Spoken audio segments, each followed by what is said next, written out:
Hey everybody, it's Biohazardia.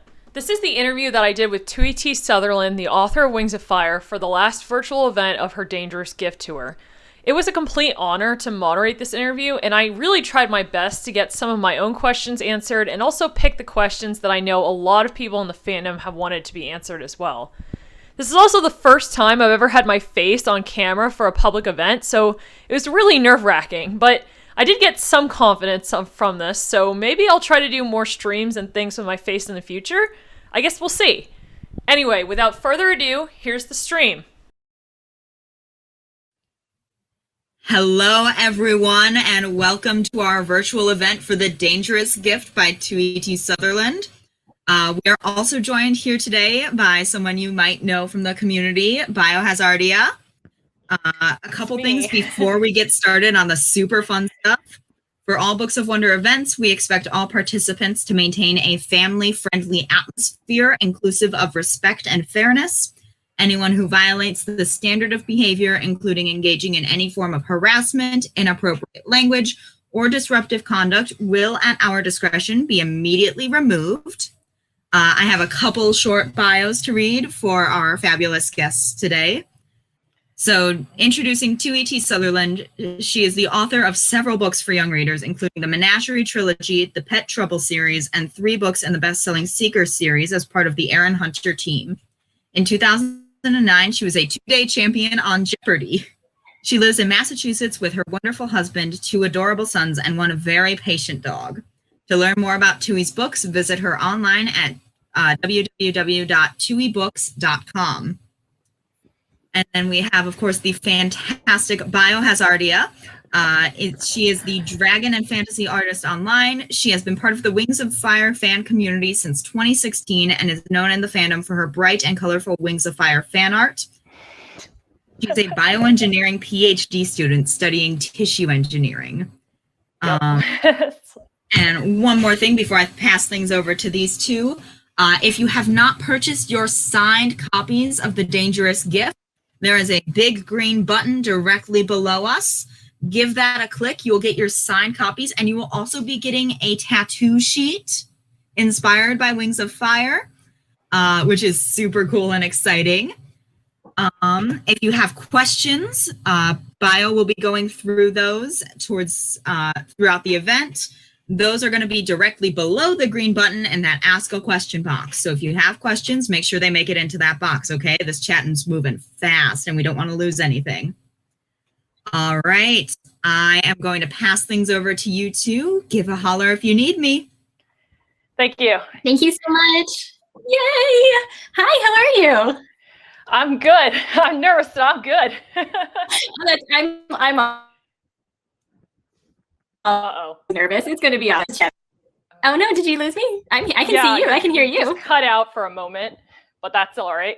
All right. Well, let me know if it's really terrible, and I will go yell at the rest of the household about whatever they're doing.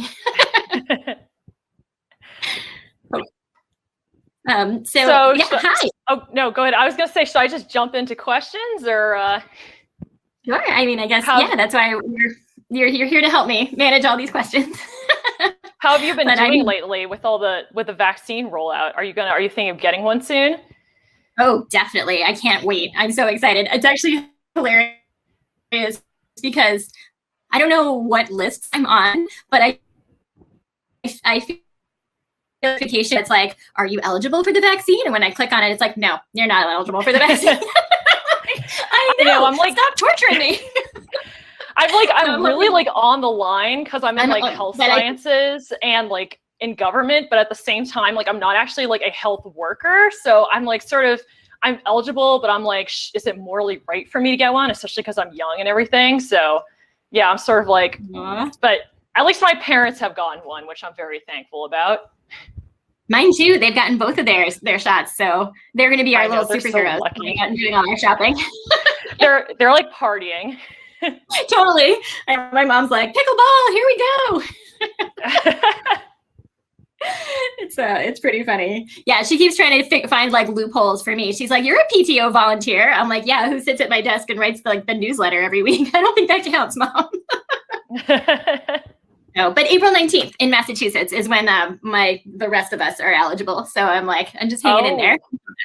Wow, nice. Yeah, my state hasn't announced yet, so we're just all sad, waiting and sad. But okay, I know everybody in the chat is excited for Wings of Fire stuff, Wings of Fire questions. So we'll get to that. I know you said you had some questions for me too.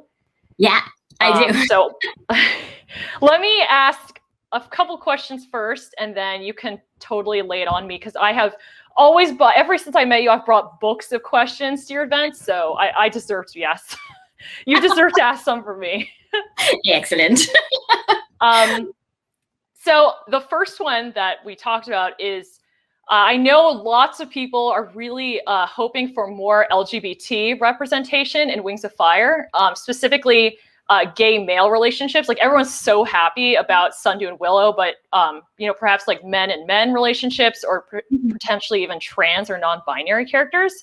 I know there's some people who like having dragon characters like that would mean the world to them. So are you thinking about it at all, or? Yeah, definitely. It's something I think about all the time. I mean, Umber is out there, and I want him to find love. Poor boy. Sure. He needs on-screen time. I know, poor Umber.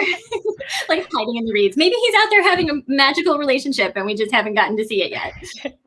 But yeah, no, it's definitely something I think about a lot. And like, I want this to be a world where everyone feels welcome and supported and represented. So, I've said before, I do hope that like fan fiction writers feel free to do that, to introduce that kind of representation as well. And it's something that I'm always thinking about and hoping to include more of, because I do think it's important. And I feel like there's so much more representation going on now that makes me really happy in the books that are out there. Can I start plugging books by other people? Go for it.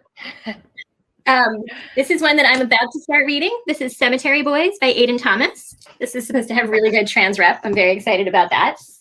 The Backstagers graphic novels are just super wonderful. I was actually like a backstage kid. Like I did a lot of stage crew when I was in high school. I would try out for the plays, not get in, and then hang out backstage instead. So these are great people. And this is a wonderful representation as well.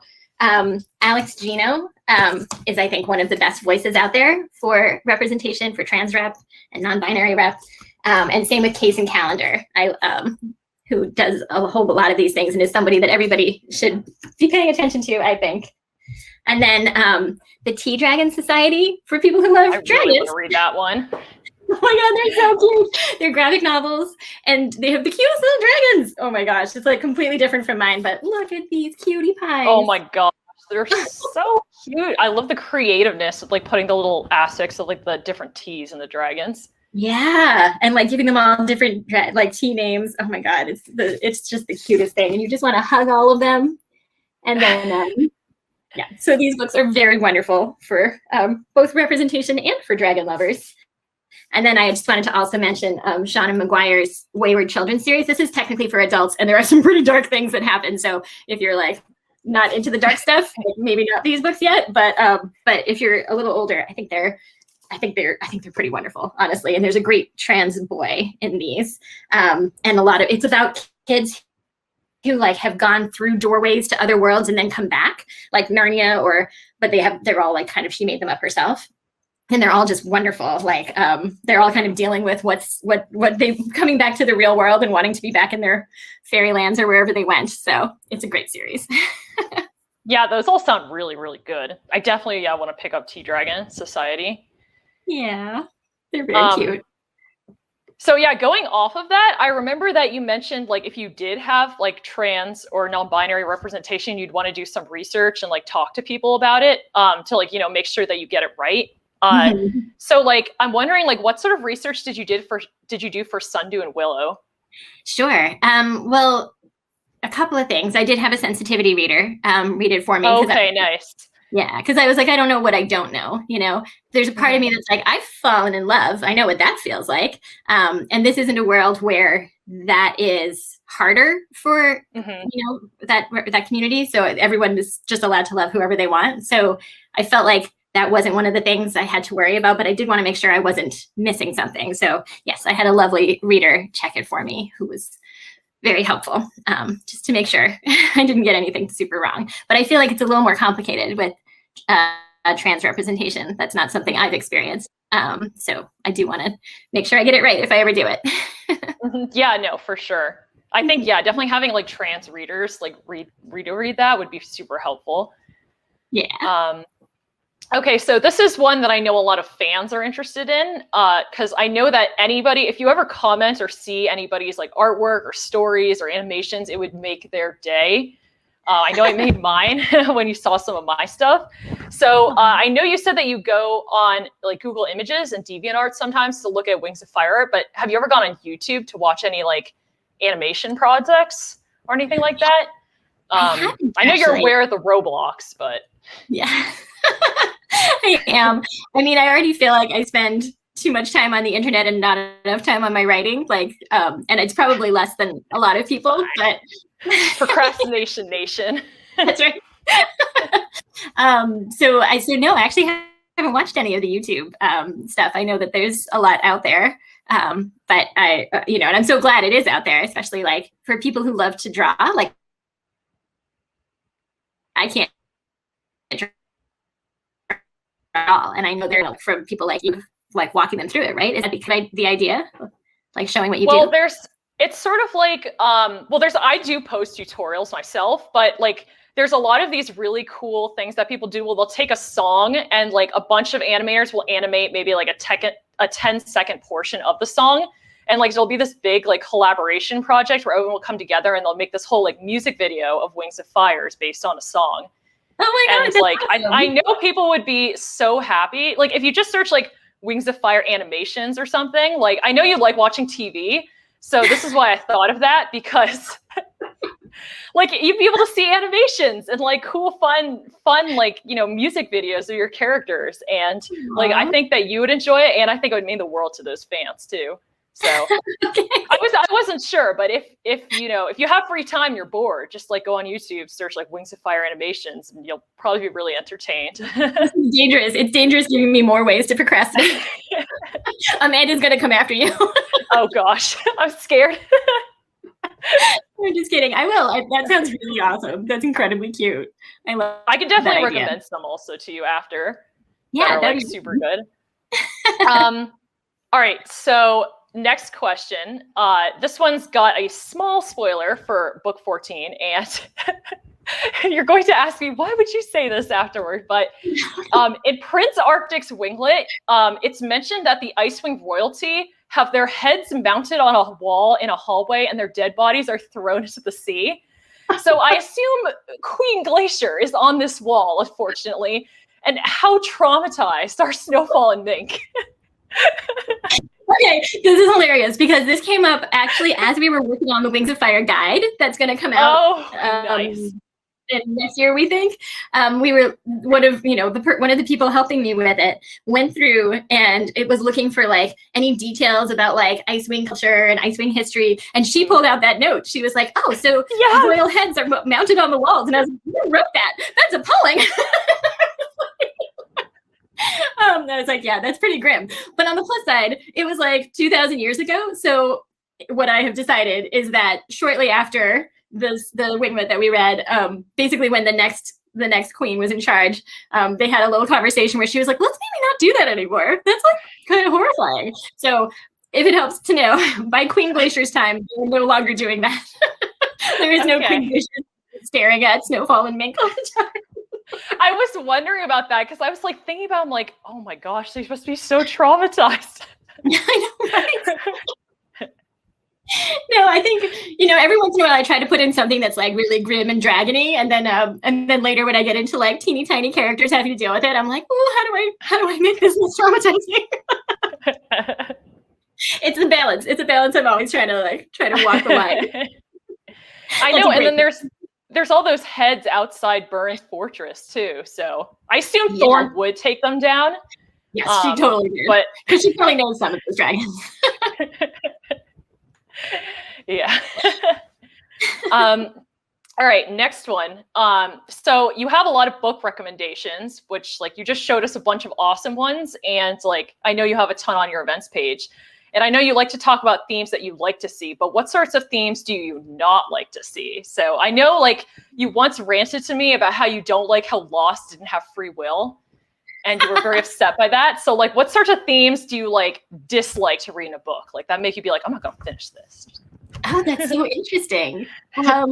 Wow, what a great question.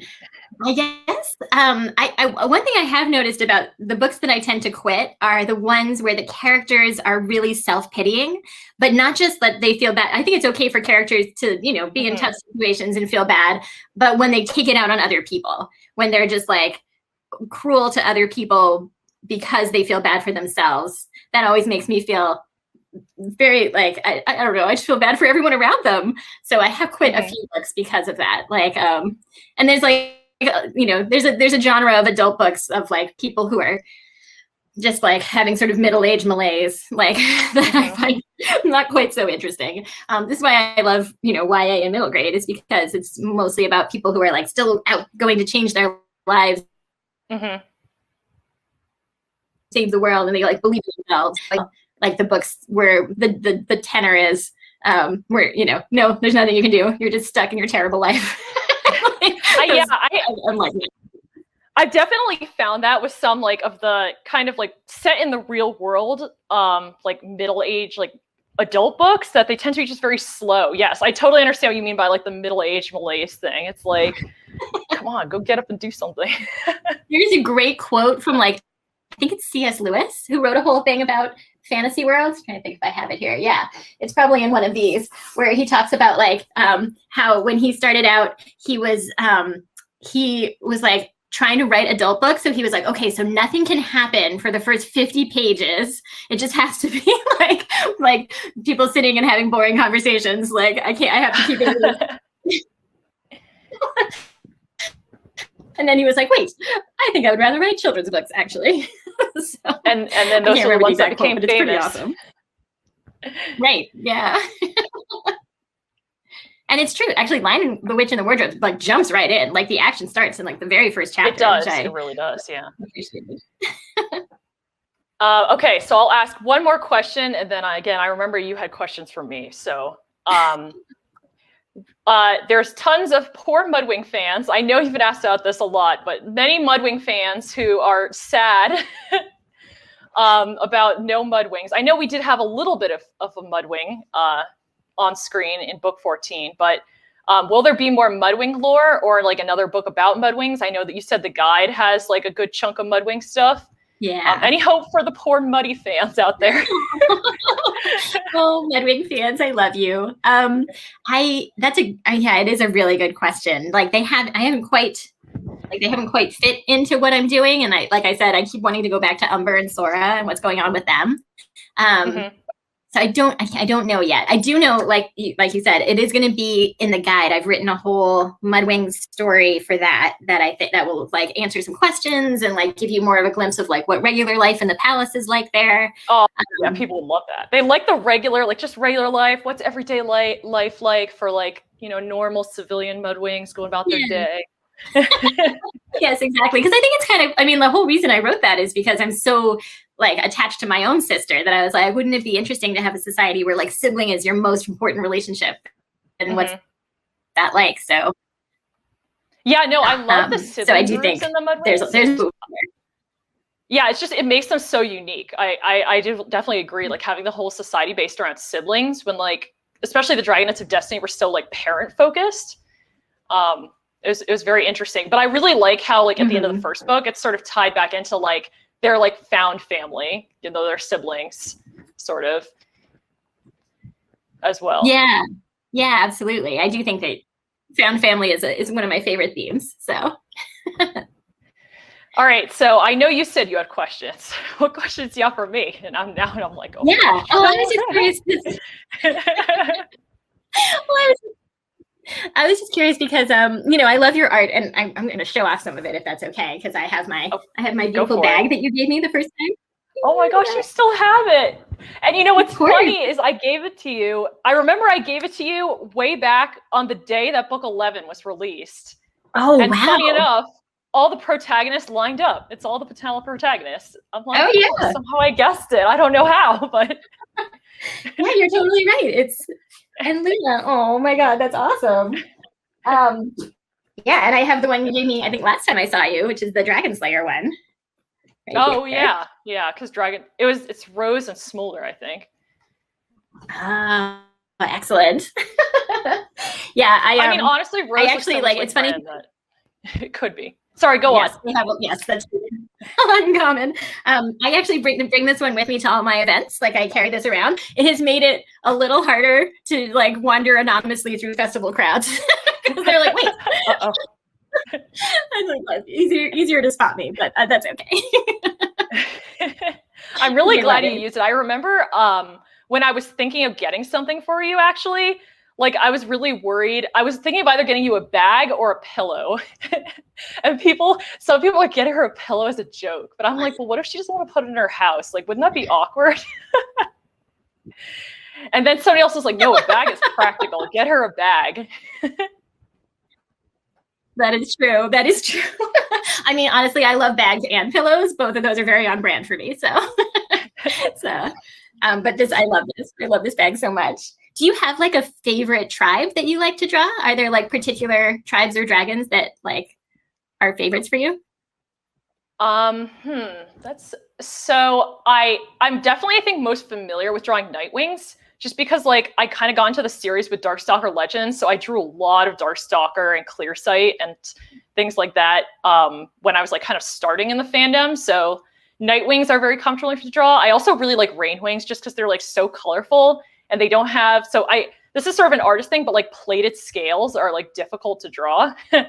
And like Rainwings don't have plated scales. They have more of like snake-like scales. So those are a lot easier for me to draw. I can say definitely the tribe I least like to draw, and my fans know this, are the Hive Wings. Their scale patterns are so confusing.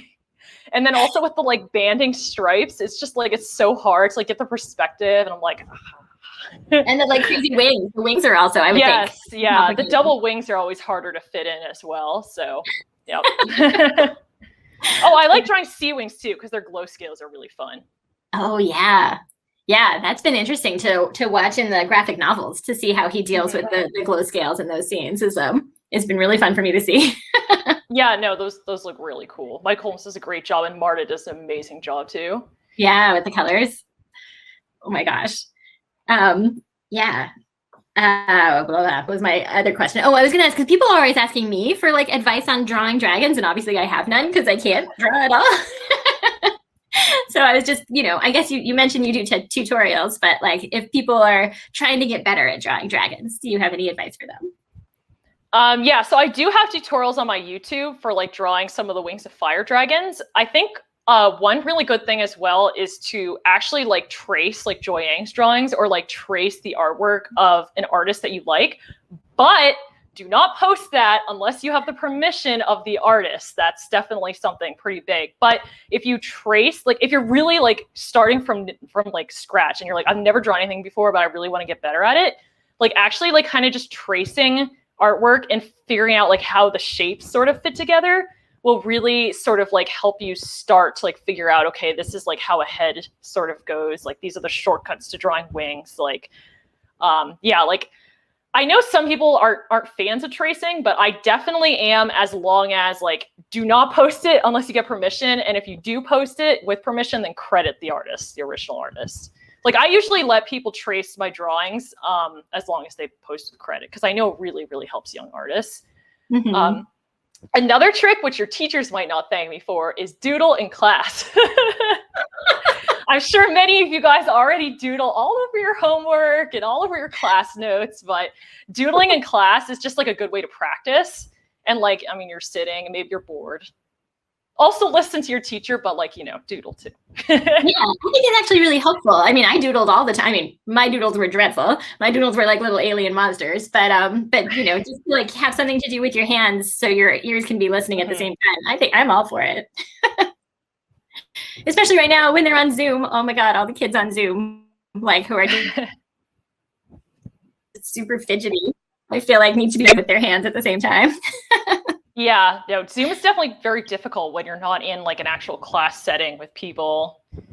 And it's so tempting to just kind of like have a video on the side of a movie. Oh my gosh. Yes, I've seen kids in my kids' classes get busted. Oh, really? Oh, God. We're having other things going. My kid is like, oh, I can tell because I can see things flashing in their glasses that are not what we're watching. And I'm like, oh no. They're good. They know. Oh yeah. My kids are. I can only imagine like what it must have been like for teachers at the beginning of like the whole virtual learning thing to try to like switch over. Oh, I can't. Yeah, it's so hard. They've done such a heroic job. I'm like madly in love with my kids' teachers, like for how hard they are trying and how like every single day they come and are like, okay, here we go. And I have enthusiasm again. And I'm just like, it's so hard. You have all my sympathy. They're just awesome. I mean, teachers in general are awesome. They work really hard. They deserve the vaccine. Yes, definitely. And also like millions of dollars. Like, can we please like quadruple what all teachers are paid is what I think. For sure, yeah. Should we do some of the chat questions or the Q&A questions? Sure. Yeah, let's go for it. Okay, so let's see. The first question is, can you share any information about the upcoming Wings of Fire guide? I think an interesting thing would be like, is it more like there's a bunch of information about each tribe, or did you do more like short stories? Like, is it more like the warriors guides, or is it more like a bio about all the stuff? Like, oh, Mudwings have a population size of this. They live in homes like this. Their imports are this. Their exports are this. I have a feeling knowing you which one it is, but I know a lot of people like that bio setup. That's so funny. Oh my God, I love that image. The imports and exports of each kingdom. No, you're right. You know me. It's we talked a lot about like what it could be, and we didn't want it to be like, oh, we just wanted it to be really fun. Like we wanted it to have. I mean, yeah, the way I write, I'm like, more character stuff. Let's do character things. So I think it's okay to say that what it's going to be structured as is like an updated guide. Like, you know, we have there's like a guide to the Wings of Fire world at the beginning of each book. And so the premise is that Starflight has read the ones that exist, the one that's out there, and is like, this is all wrong. And also it's missing a bunch of stuff. And so he's decided to like start over and try to make a new guide. So there's like little notes from Starflight. There's little notes from the people helping him. There's like he's like trying to get scrolls from every kingdom that he can include that are like important history or like interesting stories from the past. So my hope is that it's gonna end up being you know, there'll be a section for each tribe, and you'll get to see like you know, cool stories from like their ancient history, or like stuff about their current everyday life, but through like a letter that one of them has written. So because it's hard for me to. Everyone will be all over the ancient history. Awesome. Yeah, it is hard for me to write anything that's just like a list of stuff. It always turns into a list of stuff with like notes from Kinkajou and like what does Fate Speaker think about this? And so so a lot of the things have become much more character based than like. That's fair, yeah. I know there's a lot of people with like original characters, and then of course like original settings, like, you know, Pyro Pantella, for example, where I know people are like, oh, I want lore, like that's just listed out. And then, but I know also that some people just can't really focus on that and they want a story. Yeah, I know. There was a part of me that was like, I hope no one was expecting an encyclopedia and is now going to be distressed by this. But I think hopefully the fun will balance out the information, and everyone will like it. We'll see. I think it'll be it's great, still very much in progress. Like we're only a few seconds in. Actually, since you mentioned you sort of mentioned the PPAU, can you explain it to people? Because I've had people ask about the dedication in book 14, and I can't. And can you explain what the everyone in the group is still like, aww. Yes, see PPAU gang, rise up in the chat. Anyway, yeah. So basically, it's a like role play group and community that I run with my friend Alaska Nay, And it's basically set 1,000 years in the future of the canon Wings of Fire series, and it's about a university and an alliance that is set up on a large island in between Pyria and Patala, and they basically try to teach dragons from all 10 of the tribes, but they also like go on missions to keep the peace between all the different tribes, and there's if there's potential I guess tensions between certain kingdoms, they'll try to resolve that, sometimes successfully, sometimes unsuccessfully. But I actually have the zine with me that we gave you a while ago. I guess I'll show that on camera. So this is like a collaboration where different people from the group drew their original characters for it, and then we turned it into a zine. And this is the castle that they all live in basically together.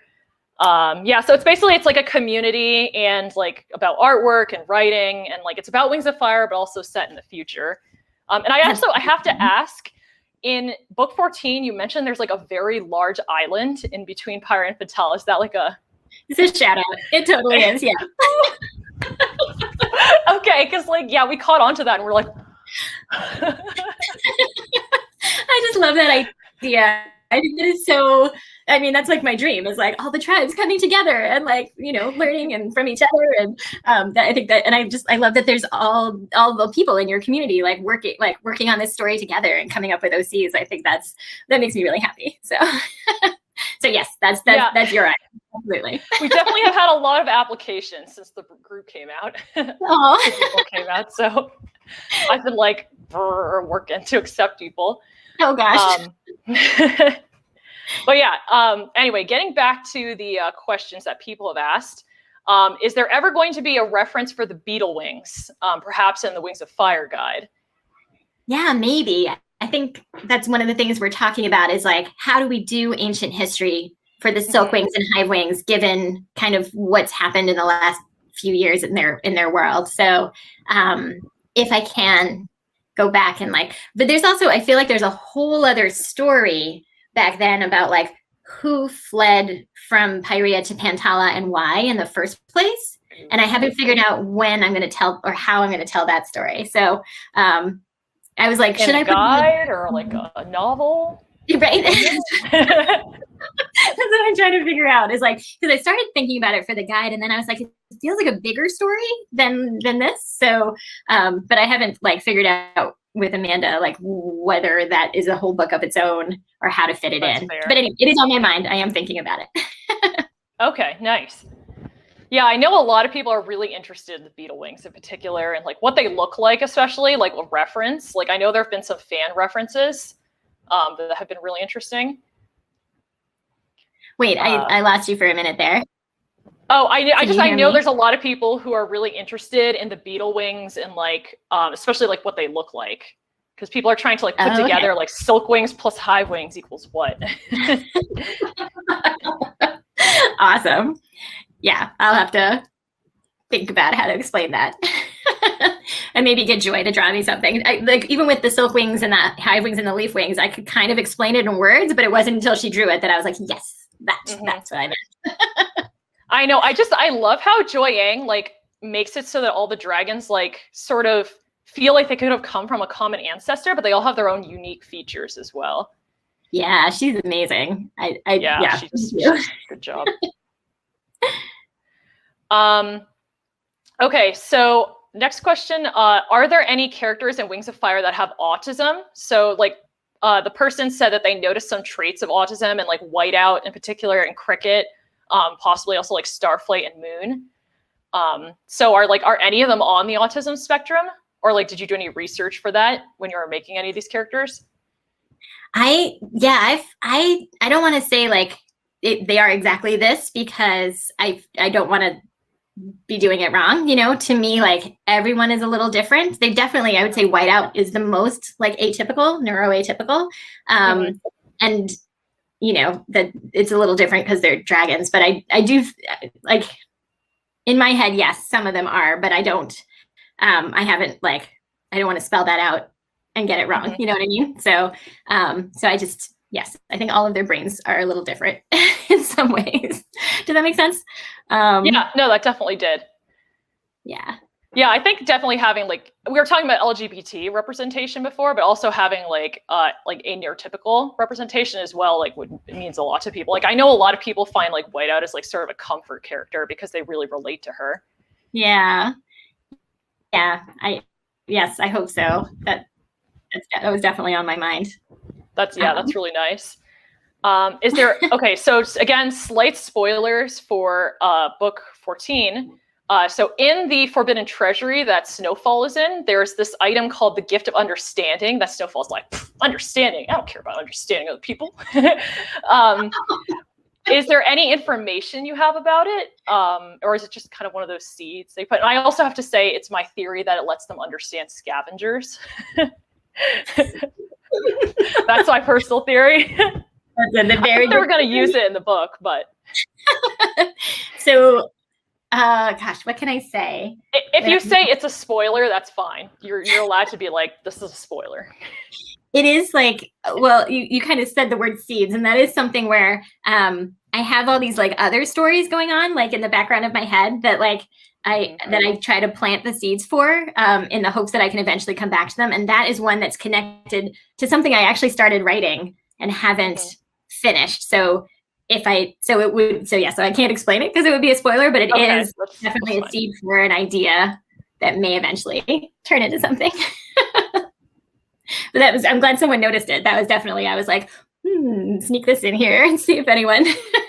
Oh yeah, I definitely think a lot of people picked up on it, and then we're kind of sad that that like it wasn't like picked up or no there was no information about it. But yeah, if there's another story about it, everyone's gonna be like, oh, let's go get it. Yeah.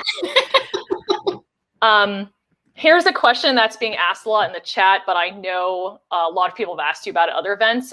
Do you have plans for an arc 4 after arc 3 ends, or are you more interested in doing like short stories, or are you kind of getting tired of writing about dragons and you're thinking about doing another series altogether? Oh gosh, I mean, I don't think I'll ever get tired of writing about dragons because they don't, they're also different on the inside that like it doesn't get boring really. But I do have other ideas. There's a graphic novel I really want to write that's about humans. About like in a completely different world, or about the humans in the world? No, set in our world.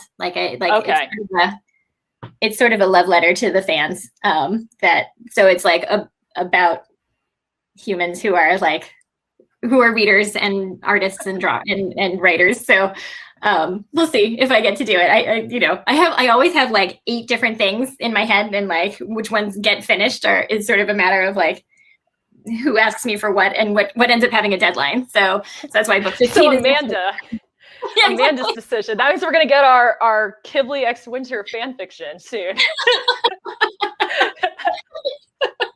I'll see what I can do.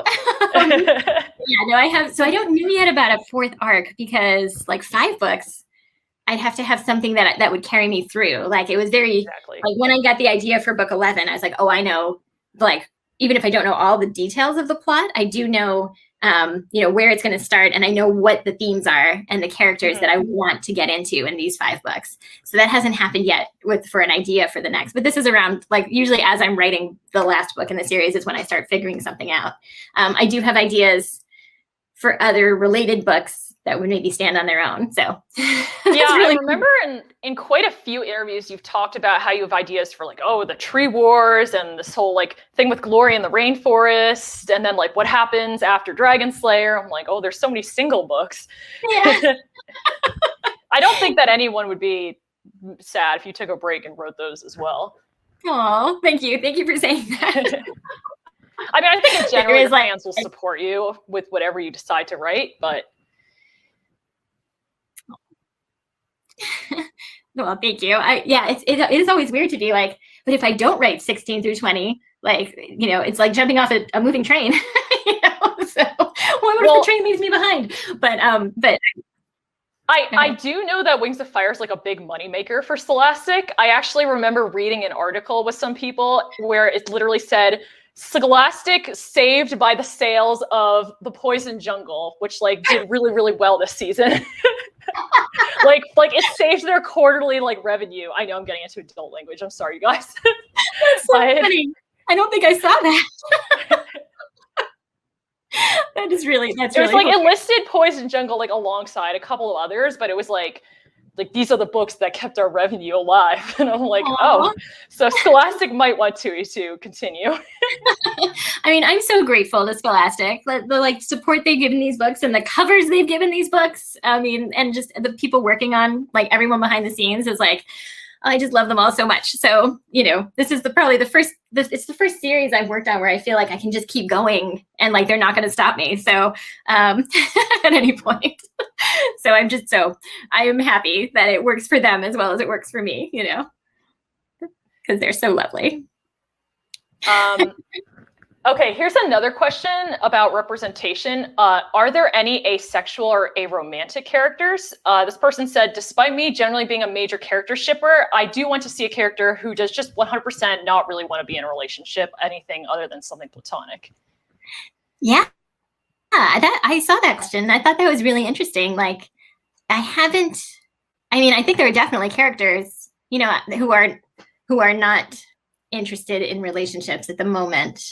I don't know that I haven't like put them in a box yet to decide like, is that forever? Is that how they feel? But I definitely think, you know, like I'd say Queen Snowfall is someone who is not at all interested in relationships right now.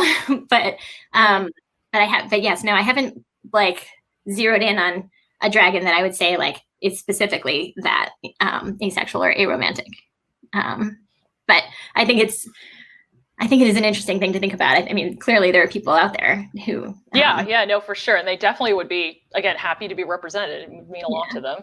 I know that there's some people who have like a headcanon that Sunny and Snowfall are aromantic, but then I know you said something about a pairing for Sunny, so everyone's in question. Yeah, she hasn't met her dragon yet. And I, you know, I think she's pretty happy, like with her family. Like right now, she's very happy with her family and her work. So we'll see what happens with her. Yeah. So I don't want to say never for any of them. Okay. But I think it would be cool if in the future, I mean, if you want to, but I think it would be like, I think it would make some people really happy if in the future there was a dragon who's like, you know, I'm asexual. I have friends, but I don't need a relationship. Yeah, totally. Are there any superstitions or beliefs surrounding the 3 moons? We know that there's a brightest night superstition, but is there a darkest night superstition?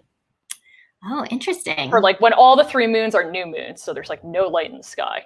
Yeah, I think probably. I'm trying to remember what I've, like, if I have any notes on that. That might be something that comes up in the guide. So I'll save that answer for.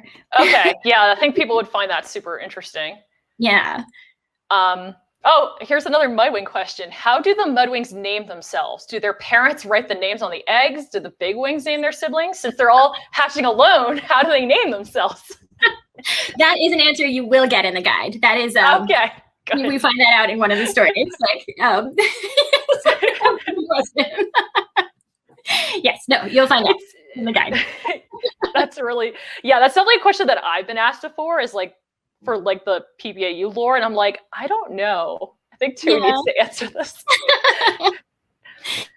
I mean, I think that, well, like a little answer I can give is that they hatch near a village, and there are other dragons around. So I think that they don't name themselves until they have learned a bit of the language from the dragons around them, and then they kind of choose their own names. But I get into it more in the guide, so if that helps at all.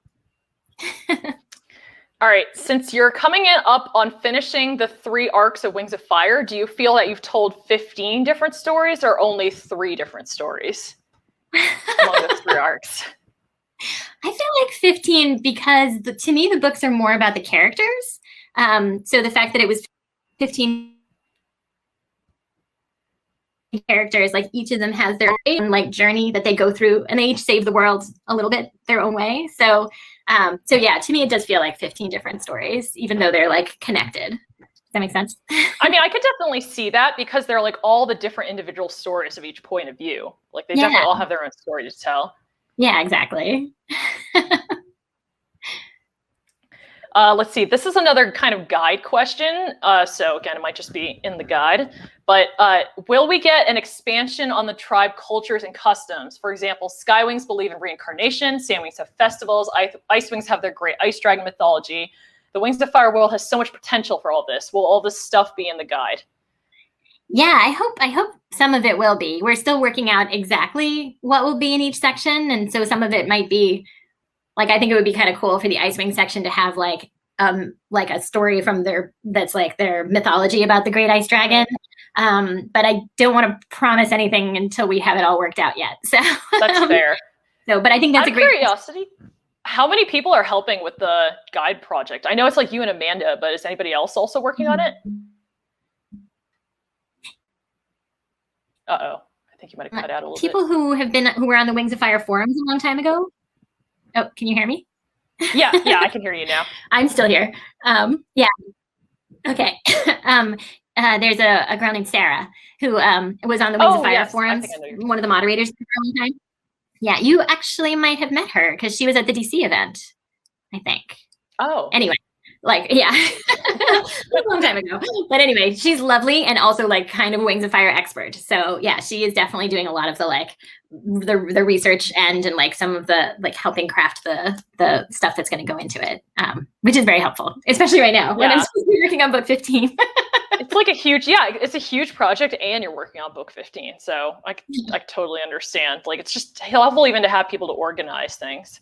Yeah, absolutely. I mean, and Amanda's great at that too. Like, I'm lucky.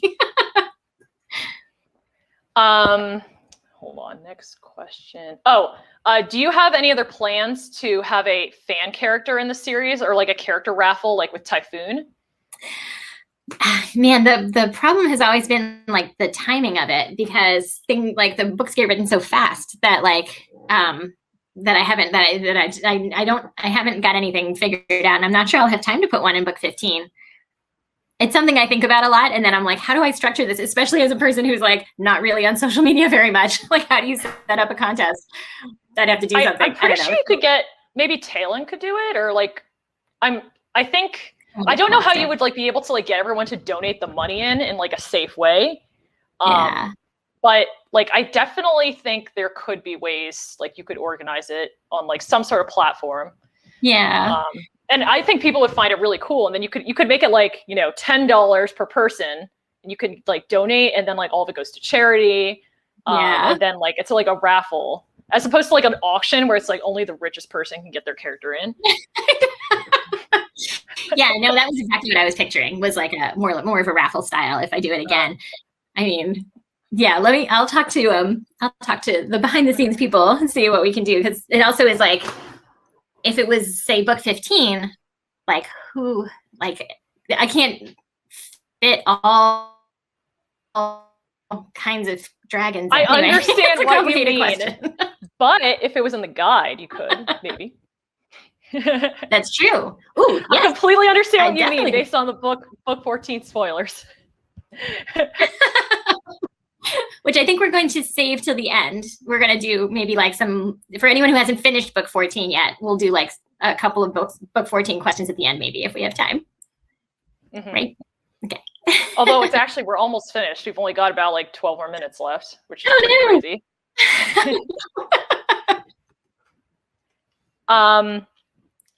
Okay, so this is actually a really good question for the end, so I'll save that. What kinds of activities will there be in Forge Your Dragon World? Oh, good question. So Forge Your Dragon World, for anyone who doesn't know, is the book coming out in May. This is just a sample. I keep saying that because I'm afraid people will be like, well, that looks like a very short book to me. But it's going to be longer than that. Yeah, I think I can show you the table of contents. So it'll be like story sparks, ideas for like coming up with dragon characters and dragon tribes. Let's see, I'm trying to read this backwards. World building and like starting stories. So there's a lot about there's some like ideas from me, and then there's like find your idea, like write down things that you could use to turn into a story, things you could use to inspire a character, some drawing stuff too. So I hope people, I think it's pretty cute. This again, Sarah did a lot, and then I went through it, and it has a lot of like fun art from the graphic novels in it.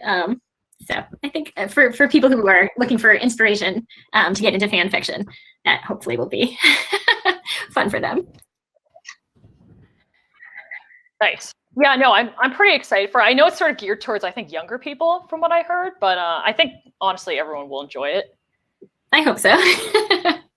I mean, I would say, like, I have this shelf up here that is all like writing books by other writers. And even I like will occasionally be like, oh, I'm so stuck on this book. I'm just gonna go read my favorite writing book by like Amy Tan or Ursula K. Le Guin, you know, like I just pull them off like, so, you know, I still find like reading ideas from other writers inspiring, like even this far along.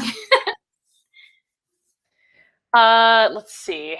Next question. Will you ever plan on making a Legends about the origin of animus magic or more about the rules of animus magic?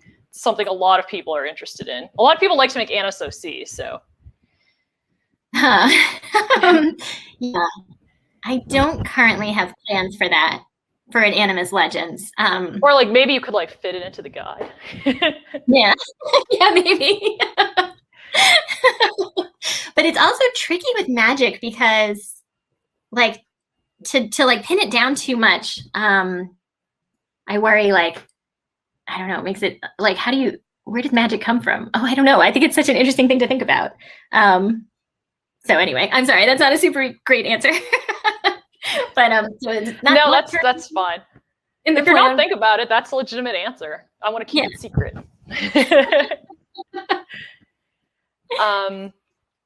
Do the Nightwings still have the gift of diplomacy after the events of Runaway? Because, you know, they like ran off with the bracelets. If not, what happened to the 3 bracelets? Yeah, good question.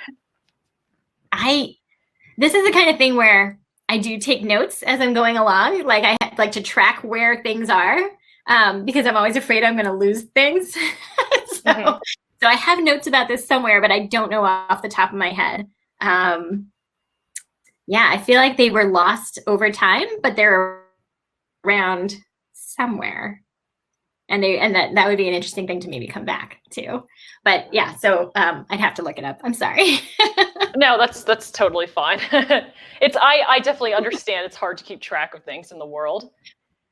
Especially when you're me and you're like, here's another thing, here's another character, here's another thing. It's difficult. I know you have a lot of little Word documents, but do you have like a really big one for just like all your lore stuff with the world? No, it's all over the place. No. Because like for me, what I find helps, like if people are asking about like a certain character, like who is this queen from like 3 generations ago, I can like Control F for like the C-Wing, like, oh, this is the C-Wing section. Okay, here's the information about the queens. Or like if people want to ask, you know, what's this animus item doing? Where is it? Like I Control F and look for it in my huge document. What I was doing for a while is I was taking each like manuscript and putting them all in one giant Word document that was like, it was like books 1 through 14, like all in one place. But I think I got up to like book 12 and Microsoft Word just like freaked out. It was like, no, too many things. Take all your words and go away. So I kind of broke it. Mine definitely lags. Like my page lags, so I understand the pain. That was helpful, definitely, for searching, like, have I used this name before? What have I said about this specific thing? But yeah, I need to create separate ones for each of the 5 arcs. Maybe that would make it less mad at me. I think one more question, then we'll get to the like spoiler questions because we don't have a huge amount of time left. One person is asking about on the maps of Pyria and Patella, there's like serpentine creatures on the side. Is there like, Are they important? Are they like creatures in the sea, or is it just like a cool decoration? I will admit those are just a cool decoration that the artist added. That doesn't mean that I won't throw them in at some point, but I didn't come up with those. The map artist, who is pretty amazing, added those in. So sorry. I know some people's hearts are broken because Oh, there's like so no. many people are like, oh, secret sea creatures of the ocean, and there are people are like, they're just decorations. I mean, you know, that's never say never. There could definitely be like a whole Kraken society under the sea somewhere. All right, so I think now that we've got a little bit of time left, we can head to the spoiler questions. Okay. So I'm going to ask Tui a few questions about things that pertain to events that are in book 14 or at the end of book 14. So if you have not read The Dangerous Gift or book 14, feel free to plug your ears and go la la la la la la, because yeah, these questions will involve spoilers. Excellent. So the first question is, I know that there are a lot of people who really love Wings of Fire because it's mostly about dragons and because there's like some humans coming in and likely humans in book 15. They're worried that Wings of Fire is going to turn into a Dragon Rider series.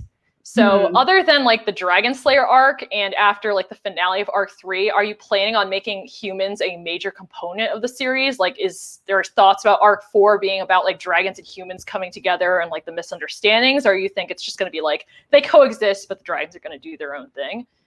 That's a great question. That's a great question. And because I don't quite know what's coming after book 15, I don't have a great answer for it.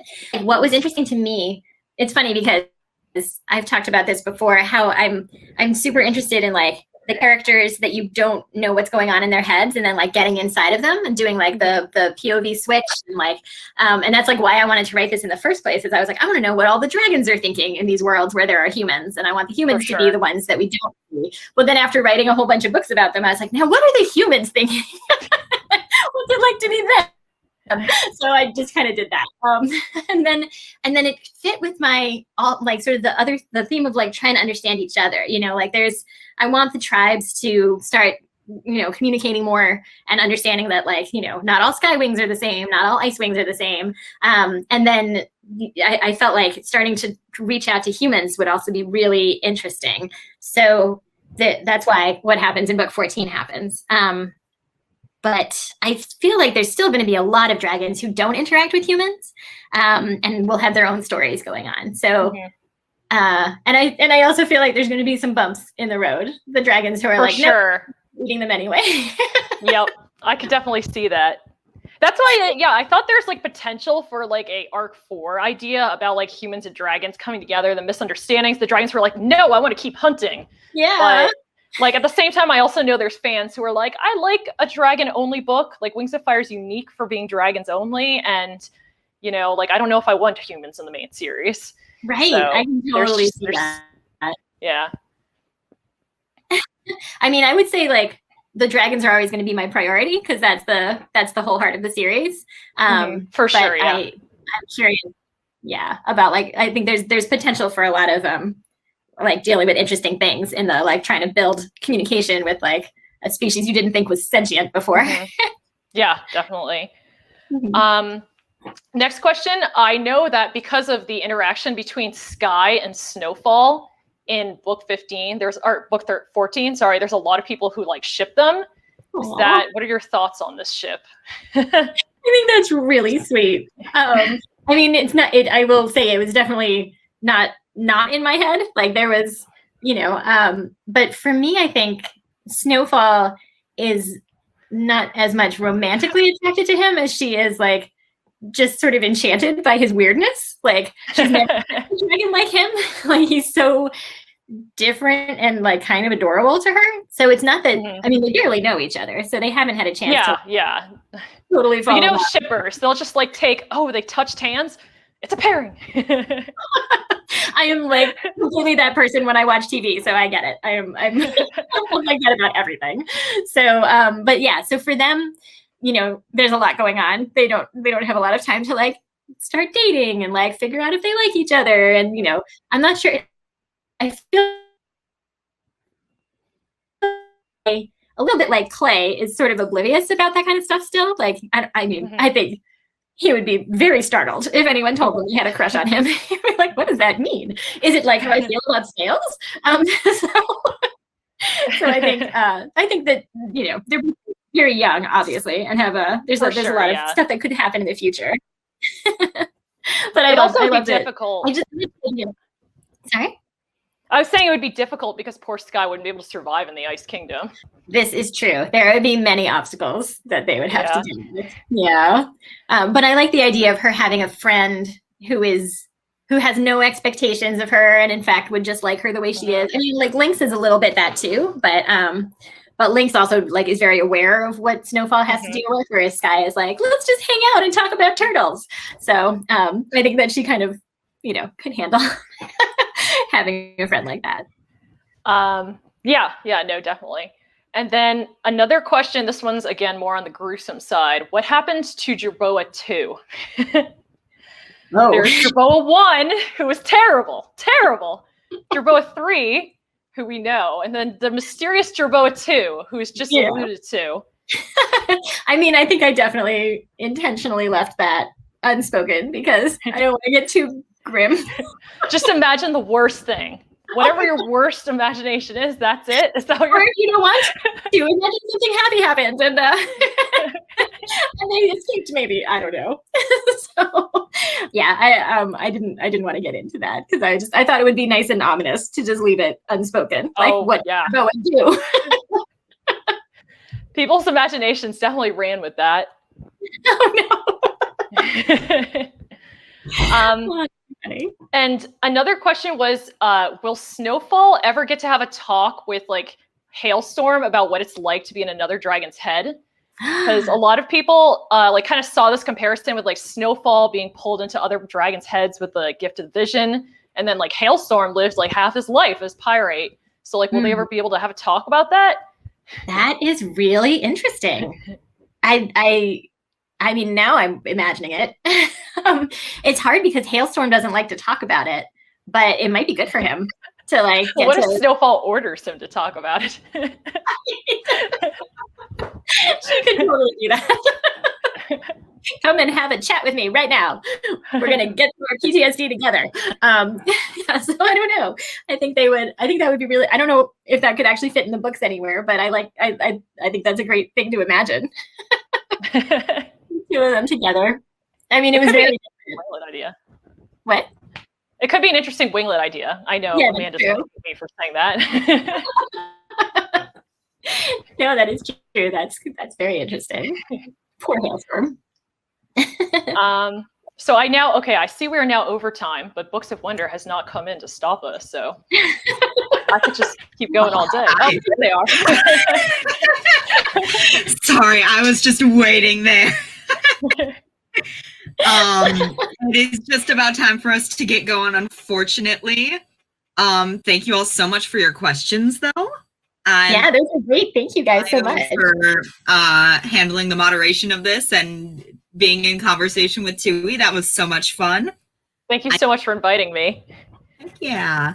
I do want to remind everybody. Sorry. Thank you. I just said thank you.